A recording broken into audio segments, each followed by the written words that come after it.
In this video, I wanted to get into a little bit of very basic set theory and talk about how we can apply it to bonds-off problems to find how many coalitions would there be, and also Shapley-Shubik problems to see how many different sequences or sequential coalitions would there be.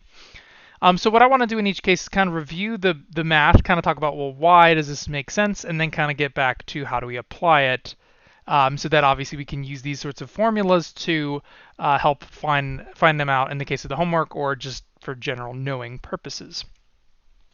But in the bonds-off power distribution, the coalitions are subsets of the player of each of the players, and then there's also a general property in math that a set of n players will always have 2 to the n subsets. So basically, there's a formula for how many coalitions we're going to have in a particular system. And if you remember an example that we did earlier in 2.1, we looked at a situation where we had 4 players, and then we looked at all of the potential coalitions winning and losing, and it ended up adding to 16, which I said at the time it should be 2 to the n power 2 times 2 times 2 times 2. Basically, how many people do we have? It's going to be 4. But basically, there'll always be this many coalitions in general. So, well, why is this the case? Let's just look at an example and kind of talk about that idea. But let's just say we're applying this to the same example we've been looking at, which would be a system with quota set to be 10, and we have 4 players with weight 7, 5, 4, and 3. N is always going to be the number of players, so n would be equal to 4. And what this is saying is that if I'm trying to find how many coalitions there would be, it would be 2 to the 4th power, which is 2 times 2 times 2 times 2, which is 16 subsets. And basically what a mathematical subset is just a grouping of those 4 players with either all of them or some, either 1, 2, 3, or 4, which, like, for example, you could have the player with just 7. That would be one subset, which, we would refer to as a losing coalition. Or we could have the group with players 7 and 5, which would be a winning coalition. But basically, all of those options, thinking about, well, what if I take 1 player, 2 players, 3 players, 4 players, or technically 0 players, would all amount to different subsets. So basically, coalition is sort of equivalent to the mathematical term subset. Now, like a couple of the bullet points here say, well, how many coalitions could consist of at least 1 player? If we think about that number 2 to the n, which there's always 2 to the n subsets, basically, technically, one of the options for a subset would be what we call the empty set, which is basically nobody saying yes from the perspective of coalitions, basically taking nobody from that group. But like, we usually don't consider that a coalition in general. Or it has nobody, it's never going to be a winning coalition, so typically that's not under consideration. But basically, if you take the formula 2 to the n minus 1, I'll go ahead and write a 1 there just to emphasize that that's not an L or I or something else. But basically, since there's always going to be 2 to the n subsets, basically 2 to the n different coalitions, if we're ignoring the empty set, that's one less option. So basically, there would be 2 to the 4th minus 1 coalitions with at least 1 player. Basically, those are relevant. So what these formulas are kind of trying to do is to cut out, well, what are all the non-relevant coalitions? Empty set is not really very useful because if nobody says yes, who cares? There's not going to be any critical players anyways. And also, because usually we assume that single player coalitions aren't going to win either, because the only case where 7 could win by themselves would be if they were a dictator, which we usually don't want to have happen anyways. So kind of the next formula that's sort of relevant, it says, well, how many coalitions would consist of at least 2 players under a system with n players? And basically, that what we just have to think about is, well, there's going to be 2 to the n total. There's 1 empty set, and how many 1-player coalitions are there? Because we're basically trying to exclude the groups of just a single player and how many ways we could do that. But in a case where we have 4 players, there would be 4 different ways. If we're thinking about all the subsets of 7, 5, 4, and 3, technically each individual player is its own subset. So notice that there would be 4 subsets that I'm trying to cut out from this formula. And in this case, well, it's not a coincidence because basically there's always going to be n single player coalitions. So the formula, and you can just look these formulas up in the book, but I wanted to sort of describe why are these sensible. Basically, there will always be 2 to the n subsets to any group of numbers or group of things in general sets. And in the case of Bonsall power distribution, we don't really care about the empty set. We don't care about single player sets because those are usually assumed to not be winning in general. So basically, if we take 2 to the n, subtract 1, and subtract n from that, this will give us how many coalitions we have with at least 2 players, basically cutting out 5 in that case, 2 to the 4 minus 1 minus 5, which would, sorry, minus 4, which would leave us with 11 2+ player coalitions. And if you go back and look at all of the winning and losing coalitions we did when we looked at a 4-player group, you'll see that, that number should line up in general. And lastly, I forgot to mention this earlier. You might be wondering, well, why does a set always have 2 to the n subsets? And that's actually a fairly simple thing, which I just, I don't like to teach things without talking about, well, why. But basically, if you think about groups, like let's say I have a set which is one voter. Let's just say voter A is it in a weighted voting system. Whoops, what did I just do? I don't know. Looks like I deleted everything. Can I undo that? Apparently not. But let's return back to the point, is why do we have 2 to the m subsets? Let's say we had a weighted voting system with just one player. Let's just call him player A. Or they have A votes. Basically, the number of subsets could only be, there's only 2 options. That player could say yes, which would be A saying yes by themselves, or the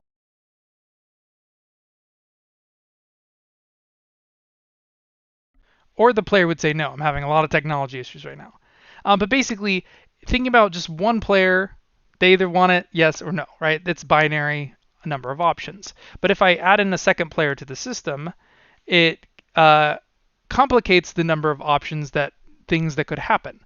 Like in this case, technically these are still options, but also player A and B could say yes, or player B by themselves could say yes. So how I'm kind of thinking about this is, well, player A could say yes still, but in this coalition, if there were 2 players, would mean A says yes and B says no. But on the contrary, both could say yes, whereas just one could say yes versus the other. Whereas you could have the situation where nobody says yes or just player 2. But notice that when I added the second players, I went from having 2 options to 4, and it doubled. And that's kind of the key pattern to notice, where every time you add another player, the total number of outcomes is going to double. So if I add a third player C, it's actually going to double all of those. It's going to go from 4 coalitions to 8 next. And that's why it would be 2 to the n power, because for each player I have, I'm going to multiply by another 2. 2 times 2 times 2 till I can. And notice if I throw in player C, I could take all the existing coalitions and basically add C to them. So the way that I could find all of them, it's kind of a multiplicative process where I start small and I just start adding each new player to each subset. And notice that in that case, I'm coming up with a total of 8 subsets of 3. And then if I were to throw in a 4th player D, I would now have each one of those plus D. So notice that I'm just going to be lazy here and not write them all out. But basically, I would take each of those 8. And again, it would become 16 next. So lastly, and now the packet, for some reason I deleted it from the lecture notes. And all of these formulas are in your slides too if you want to reference them. The last one is, well, how many permutations and how many so all of that was to be applied to the Bonsall power distribution, right? Because what we're talking about are coalitions, which is similar to subsets. But if we're thinking about Shapley-Shubik, now we're talking about sequences, and the number of them is going to be different because it's not the same thing as subsets. If I have 2 players, there would actually only be 2 sequential coalitions in that case. And remember, I was just talking about in a previous video that there's going to always be n factorial sequential coalitions. So when you're using Shapley-Shubik, that's how you figure out how many of those there will be. But basically, I wanted to explain, well, why is that the case? But if you think about, and this is just a formula in general for what we call mathematical permutations, which is a little bit different than sets and subsets. So in the same way, if I think about how many different ways could I arrange a single player, just starting with player 1, well, there's just one arrangement of player with 1. It's just A, right? Because if I was thinking about the ways that they could say yes or they could say no. But when I'm talking about sequential coalitions, we're assuming they're all saying yes in a particular order. Basically, there's only one arrangement, there's only one order. But if I then add a second player, well, now I'm going to have 2 arrangements. I could have either player 1 and player 2 say yes in that order, or vice versa, B then A. And it doubles to now 2. Then if I add a third player to the mix, and we already saw what happens when we have 3 players, you're going to have 6 permutations. But I could think about, but basically, like if I'm thinking about one player, when I throw a second player into the mix, I'm basically I have 2 slots I could put them in. It would double from 1 to 2.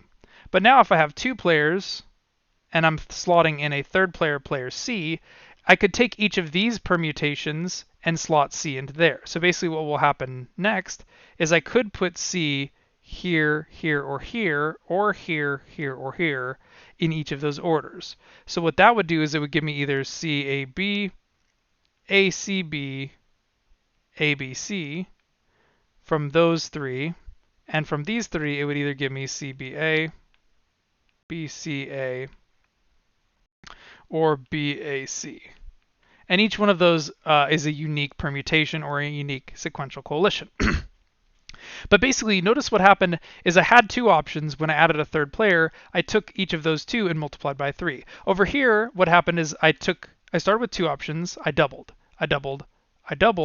but with, excuse me, when the order matters, what happens is each time we add another player, it actually multiplies by how many players you have. So when I started with 2, I had 2. But when I went to 3, it was 2 times 3, and those expanded now to 6 total options, which is given by the calculation 3 times 2, because each one of those 2 tripled. And now that I have 6 total, notice that it kind of continuing with this train of thought, what if I added a 4th player in? What would happen? Well, I could take each of those 3 unique, or sorry, there was 6 unique permutations, and I could slot in player D in any of these places. Because there's basically 4 places that D could go. And notice that I took 6, and each one of those quadruples into 4 options.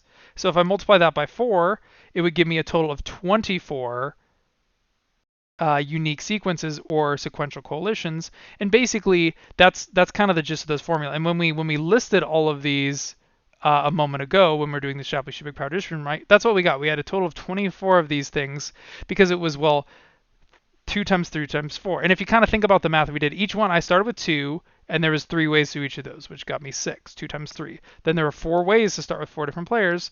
2 times 3 times 4 makes 24. And that's kind of how that permutation logic fits into play. So to answer the last few questions from the packet, and again, the packet got closed, so let me pull it up real quick from my folder. Since it got deleted from my whiteboard, I don't know why. But let's just do a quick example of applying these formulas to figure something out. But it says example, let's say we have 1, 2, 3, 4, 5, 6, 7, 8 player weighted voting system where the quota is set to 17. Actually, the quota does not matter at all for these calculations. It says how many 2+ player coalitions will there be in the above system?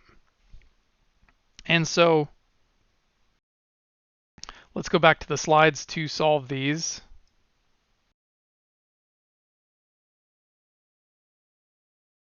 Or sorry, let me go back to the whiteboard. And I'll put this right here. Sorry, I did not plan to accidentally delete the packet from my whiteboard. That makes this a little bit more annoying. But hopefully you can see this trying to answer the last question in the packet. Since we have, basically first step is to figure out how many players we have. We have 8. So 8 players in this case.